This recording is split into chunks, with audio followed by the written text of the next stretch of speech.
Տիկին Վարդանյան, ոչ թե հետ օրենսդրական հսկողության խնդիր է, այլ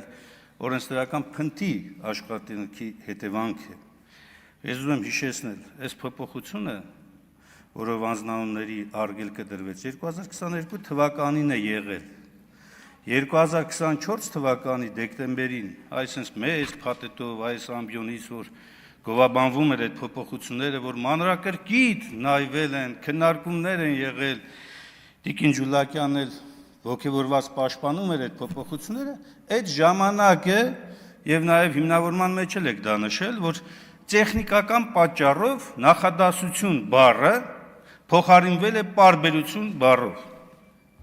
Իդեպ 81-րդ հոդվածի երկրորդ մասի պարբերությունը, որ արդեն վերջնական ակտում փոփոխության է ենթարկվել, հենց այդպես էլ կա, բայց երկրորդ նախադասությունը ընդհանրապես անիմաստ էր, որ վկայակոչվեր։ Բայց դուք հիմա բերել եք, փոփոխությունով վերականգնել եք նախկինը։ Հետևաբար, եթե ի սկզբանե նպատակը սա թողնելն էր, օրենսդրական այդ փնթի աշխատանքը չպետք է լիներ։ Ու ամենակարևորը, հիմա երբ ընտրական գործընթացը սկսվել է, հայտարարվել է, հանրապետության նախագահը հրամանագիրը ստորագրվել է եւ արդեն քաղաքական ուժերը հայտ են ներկայացրել, այս փոփոխությունը այո հիմնարար է, ազդում է ընտրության արդյունքների եւ ընտրարշավի ամբողջ գործընթացի վրա, բայց ես շատ ավելի կարեւոր եմ համարում հիմնական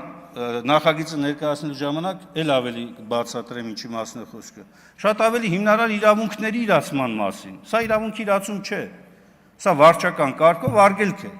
հիմնարար իրավունքները պետք է վերաբերեն օրինակ, տնային կալանքում գտնվող անձի քվեարկությանը մասնակցելուն, որ կարգավորված չէ, տնային կալանքում գտնվող անձի քարոզչությանը մասնակցելը, որ կարգավորված չէ, այսրանք իրավունքի իրացման հարցեր են, որոնց կանդրադառնամ հիմնական այս նախագծի հիմնական քննարկման ժամանակ։ Բայց Տիկին Վարդանյանը ջերմոցների մասին օրենսդրական նախաձեռնության մասին էր խոսում։ Ինքը